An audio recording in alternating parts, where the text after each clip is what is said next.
teacher ဘက်ကလည်းပေါ့နော်သိချင်တာလေးရှိရပါလဲဆိုဒီနေ့ကနောက်ဆုံးနေ့ဖြစ်ပါ right day 24နောက်ဆုံးနေ့ဆိုချုပ် join တာလေ2လပြည့်သွားပြီဖြစ်တဲ့အတွက်တို့ဒီမှာအင်္ဂလိပ်စာ2လ teacher နဲ့အတူတူလေ့လာရင်းနဲ့အင်္ဂလိပ်စာကိုယ့်ကိုတိုးတက်လာရလို့ထင်ရတဲ့ပိုင်းနေရှိရင်ချုပ်ပြပြပြီနော် recently ထောင်ပြောပြပေးလို့ပါအခုကတော့မတိုးတက်ဘူးလို့ထင်ရင်လည်းရတယ် recent ထောင်လို့မရတဲ့လူနှစ်ယောက်ချင်းနာမည်တက်တက်ပေါ့ပါနော် recent ထောင်လို့ရတဲ့လူကထောင်တော့ကျဲကိုပြောပေးမယ် okay ပထမဆုံး recent ထောင်တိုင်း case ရနေစနော် yes yes တိုးတက်လာတော့မနော်မနကိုကလေးကကြတော့အင်္ဂလိပ်စာကိုပြောမယ်တော်တော်များတော့ရတယ်ဒါပေမဲ့ပြင်းတဲ့ထဲမှာပါတယ်ဒီမှာလောက်ရတာခြေတိုင်းပဲအင်္ဂါလည်းခဏခဏပေးတယ်အများကြီးလောက်ခိုင်းတဲ့ခါကျတော့ရတော့စာလုံးဖြစ်တော့ဘောနော်နောက်ပြီးတော့ဒီအတဲမှာရှိတဲ့လူတော်တော်များကကျမထက်ငယ်တဲ့လူများတယ်ဘောနော်ဒီခါကျတော့ကိုထက်ငယ်တဲ့လူနဲ့လောက်ရတဲ့အခါမှာပို့ပြီးတော့ကလေးတွေထက်ကိုလည်းပို့ပြီးတော့challenge ဖြစ်တယ်ချေဒီလားကလေးတွေအညွန်လေးဘယ်လိုလဲမသိအညွန်ကိုတက်တူရတူလောက်ရတာထက်ကိုကလေးတွေနဲ့လောက်ရတာကြတော့သူတို့ကပို့ပြီးတော့ bright ဖြစ်တဲ့ခါကျတော့သူတို့နဲ့အမိကို like လောက်ရတဲ့အချိန်တွေရှိတယ်ပေါ့နောက်တော့တချို့ thinking အပိုင်းလေးဆိုရင်ညီမတော်တော်တိုးတက်လာတယ်ပြီးရင် listening လုံးဝမထင်တာတဲ့ listening တွေဆိုရင်လည်းတော်တော်တိုးတက်လာတယ်ပေါ့နော်အချက်လည်းကျေးဇူးတင်ပါတယ်လို့နောက်ပြီးတော့ဒီမှာပါတယ်မောင်လေးညီမလေးတွေကလုံးလည်းကျေးဇူးတင်ပါတယ်လို့သူကအရင် bright ဖြစ်တော့အရင်လိုက်ရတယ်ကိုကလည်းအသက်ကြီးတဲ့ထဲမှာပါတယ်ဆိုတော့အားလုံးကျေးဇူးတင်ပါတယ် yes thank you Kiki yeah now Kiki ပြောညံလို့ချက် recent လုပ်ပြီနော် yes Kiki ဘုရားလည်းဖိုင်ရတော့စာပို့ပြီးတော့လုံးချင် စာပို့ပြီးလုပ်ထင်စိတ်နော်ပြေပါတယ်အဲ့လိုတော့တခုပေးလိုက်ကြတော့ဟိုနေ့တိုင်းလိုစာလုံးဖြစ်တယ်ပေါ့စာမလုံးချင်ရင်တော့တစ်ချက်မျက်နှာကြည့်ရင်စာလုံးချင်စိတ်ကြည့်တစ်ချက်မျက်နှာကြည့်စာလုံးချင်အဲ့ဒါနောက်ပိုင်းအတက်ဖြစ်တော့ဆိုချင်းနောက်ဓာတ်ပုံလေးရိုက်တာနော်အဲ့တော့စာလုံးချင်တဲ့ကြောက်ချက်ဓာတ်ပုံမျိုးကြည့်ပြီးတော့စာလုံးချင်တွေကိုကြည့်အောင်ဒီစက်ပြောအောင်လေအဲ့လိုအတန်ဟိုစာဖဖတစ်ခါတော့လိုစစကြည့်တက်တော့ဆိုအတန်မတက်ချင်တော့မဖြစ်ဆိုမျက်နှာလည်းစိမ့်နေပြရရင်ကြောက်တယ်ပေါ့နော်ပြောလဲပြောမြင်ကင်မရာဖွင့်ဖို့ကြီးရတယ်လူကအဲ့လိုမျိုးတိုင်မကြီးနေရတယ်တစ်နှစ်သုံးလေးအဲ့လိုကင်မရာတစ်ခါဖွင့်ဖို့ကြီးပြကြလို့ရှိရင်မိုက်တစ်ခါဖွင့်ဖို့ကြီးကိုအရင်ကကြောက်တယ်ပေါ့နော်ပြီးတော့ပြကြအဲ့လိုမျိုးတခြားမားလို့ရှိရင်လည်းထောက်ပြပြီးတယ်ပေါ့နော်ပြီးမားလည်းမပြောဘူးပေါ့ပြီးမျက်နှာတစ်ချက်တော့မပြတ်သွားဘူးမားလို့ရှိရင်ဒီလိုဖြစ်တယ်ပေါ့အဲ့လိုမျိုးပြောပြီးတော့နောက်ပိုင်းကျတော့ပြောရဲသွားတယ်မလောတာပဲအဲ့လိုမျိုးနောက်အခုကလေးကျတော့နည်းနည်းစာအုပ်တွေမှာစာတွေတွေ့တော့နည်းနည်းဖတ်လာပြီပေါ့နော်အခါတိုင်းလည်းမသိဘူးပေါ့စာတွေပိုဖတ်ဖြစ်တယ်အဲ့လိုမျိုးပို့တော့တိုးတက်လာတာ listening ပိုင်းလည်းနည်းနည်းတိုးတက်လာတယ်လို့ထင်တယ်ပေါ့နော်ပို့ပြီးတော့တိုးတက်လာတယ်ပြီးတော့အတန်ထွက်တွေကပြီးအဲ့လိုမျိုး grammar ပိုင်းတွေကပို့ပြီးတော့တေချာသိလာတယ်ပေါ့အဲ့ဒီ teacher နဲ့တရားရတယ်ပို့အဆင်ပြေတော့နောက်တန်းဆိုလို့ရှိရင်လည်း teacher နဲ့ပဲဆက်တင်ချင်တယ်ဆိုတော့ဒီအမတင်တော့ဆိုတာဒီတင်တော့ကောင်းတာပေါ့နော်ဟုတ်တယ်တင်တော့ကောင်းတာ thank you teacher yes thank you Kiki now Ichan ခုနမကြီးကြီးပြောအဲ့ဟိုနည်းနည်းစာမလုပ်ချင်တာမှတစ်ချက်ဒီလုံးစာမင်းနေ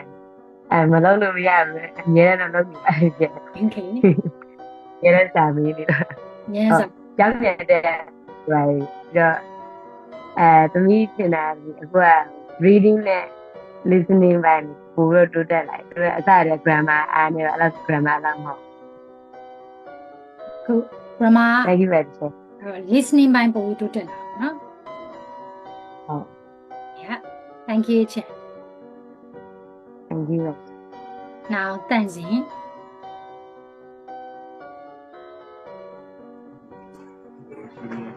ဟိုတိုးတက်လာပါတယ်ဒီချက်တော့ဆိုတဲ့အကြောင်းစာနဲ့ပတ်သက်တာတွေပဲလို့ဖြစ်တခြားဟာတွေမလေ့လာဖြစ်ဘူးဒီကြောင့်တခြား reason တို့ဘာလို့လဲလေ့လာဖြစ်ပြီးတော့အရင်ကလူကြောက်တယ်ကင်မရာတွေပိုင်းဖွင့်ရဒီချက်အမြင်ပြောဖြစ်နေတော့နေပါဖွင့်ရလား yeah ပြီးတော့စာ grammar ဘာနေလဲတိုးတက်လာတော့ grammar လေးတိုးတက်လာနော်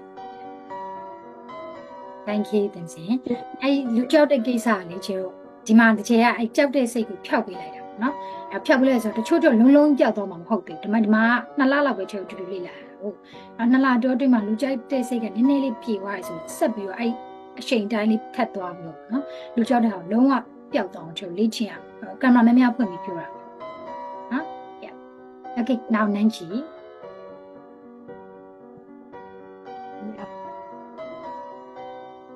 ပထမဆုံးသင်တဲ့နေ့မှာကျတော့ဆရာမတွေ့ပြီးနည်းနည်းချောင်းတယ် နည်းနည်းကြောက်တယ် okay အတန်းမတက်ချင်တော့သူလို့ခံစားရတာမဲ့ဒီတိုင်းဆက်သင်ပြီးတော့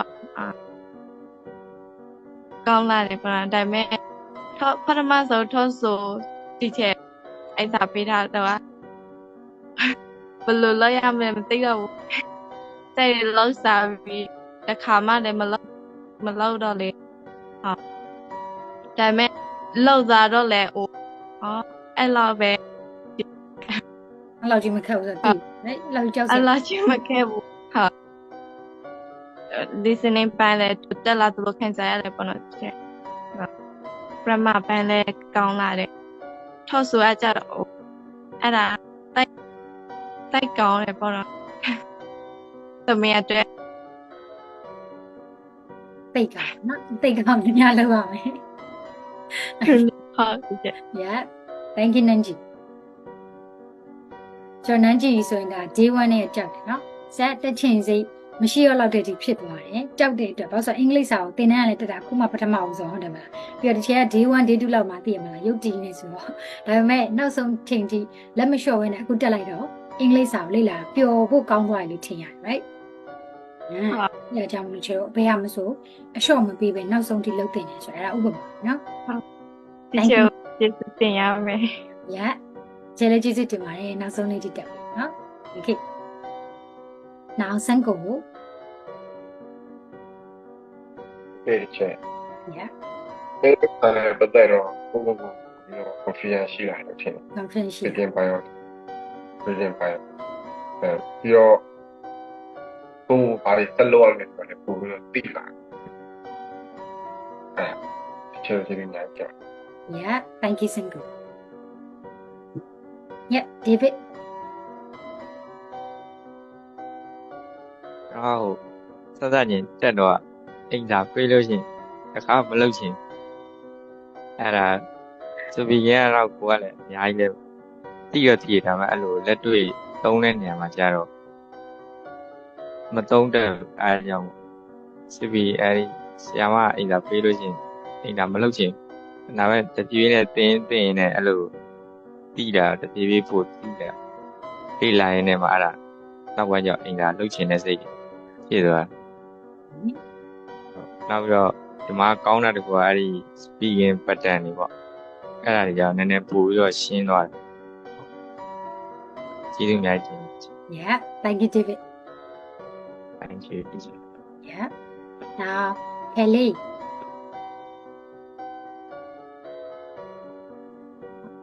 ဒီချက်တန်တန်တဲ့အကုန်လုံးဆင်ပြီပါပဲဆိုလို့ရှိရင်ကမှဘိုင်းနေပို့ပြီးတော့နားလည်ပါတယ်ဒီချက်မသိတဲ့ဟာတွေမျိုးလို့ရှိရင်ဒီချက်သိချလို့ရှင်းပြပါစတက်တဲ့ဒီချက်နဲ့ရင်းနေနေတယ်လို့ခံစားရတယ်နောက်ပြီးတော့ကမှဘိုင်းနေတော်တော်များများအကြောင်းမနားမလဲဟာဆိုပို့ပြီးတော့သိတယ်အကုန်လုံးဆင်ပြီ ပေါ်လို့ရှိတယ်နော် yeah ကျေးဇူးတင်ပါတယ်ဖိနေကဲအခုကတော့ day 1ကတည်းက reason ရှာလို့မတွေ့တဲ့နေ့ရောက်ပေါ့နော် so ဖြစ်ပြရင်စလိုက်မယ် Yeah, teacher. Teacher နဲ့စတဲ့ရကောက်ပါတယ်ရှင့်ပြီးတော့ grammar လည်းတူတက်လာတယ်လို့ထင်ပါတယ်ပြီးတော့တူတက်လာတယ်ပြီးတော့ listening ပိုင်းလည်းကောက်လာတယ်ပြီးတော့ grammar မှာကိုမစေတဲ့ဟာတွေပို့ပြီးတော့ဆေးသွားတယ်အစိပ်ပြသွားတယ်သုံးလို့တတ်သွားတယ်ပြီးတော့ vocabulary လည်းအများကြီးပြောပြတယ်တော့ပို့အများကြီးတည်သွားတယ်ပြီးတော့Zoom မှာကိုယ်တိုင်မျက်နှာဖွေးမိုက်ဖွေးပြောတော့နည်းနည်းလေးစားတော့နည်းနည်းလေးကြောက်တယ်နောက်ပိုင်းကျတော့မကြောက်တော့ဘူးတီချာနဲ့တရားဆေးပြပါတယ်ဟုတ်ကျေးဇူးများတင်ပါတယ်တီချာ yeah thank you ပြ now not talk ဖြစ်ချင်တဲ့တရားတာအကုန်စီပြီးနေပေါ့နော်ပြီးတော့ပို့ပြီးတော့တိုးတက်လာတယ်ပထမနေ့တင်ပြီးတော့နောက်တစ်နေ့ရောက်တော့ဟောစားချီချာစာမေးဖို့နာမည်ခေါ်တော့တမီးနာမည်အရင်ခေါ်တယ်လေအဲ့ဒါ စာတွေကပြန်မကြည့်ရသေးတော့နားနေရတော့ဥစားလို့ရတယ်မလို့လို့ရအများကြီးတွေ့တက်လာတယ်ပေါ့နော်ဒါကြောင့်လည်းကျေးဇူးတင်တယ် Yeah thank you တော့ပထမဆုံးစာမေးခံတာတော့အမှတ်တရလေးပေါ့နော်ဒီချက်ကဆက်ဆက်ချင်းတက်ပြီဆိုရင်လေမြန်မာတက်မရတယောက်လောက်ကရှိအတန်းသစ္စာအဲ့ not talk ဖြစ်နေအောင်နော်အဲကြောင့်ပထမဆုံးစာမေးခံရလို့ဖြစ် Okay yeah thank you တော့now ဖြိုးဝေနောက်ဆုံးဖြိုးဝေ teacher စာတိတ်ကတော့ teacher စာတိတ်နဲ့သေပြီးစီတအားကြော်ရဲ့စာတိတ်လားပြီးလောမကျော်တော့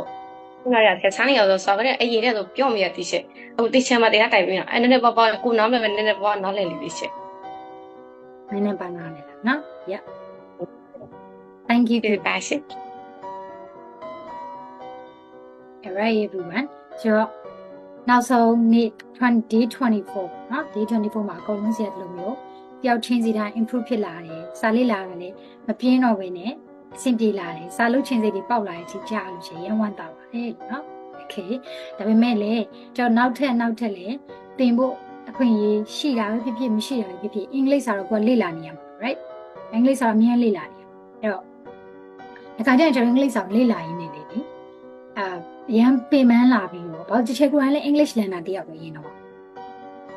အင်္ဂလိပ်စာကကိုယ်လည်းလေ့လာရင်းနေမှာတစ်ချက်တယောက်ဖြစ်လာဆိုတော့အဲ့လိုအချိန်မျိုးတွေလည်းရှိရင်အရန်များလာပြီးပင်မလာပြီးဆိုတဲ့အချိန်မျိုးတွေเนาะအဲ့အချိန်မျိုးကြာလို့ရှိရင်ဒါမရက်လိုက်ပဲနဲ့အလုပ်တွေများပဲမဲ့လေเนาะကြောင်းကိစ္စအလုပ်ကိစ္စတစ်ခုဖြစ်ပြီမဲ့လေ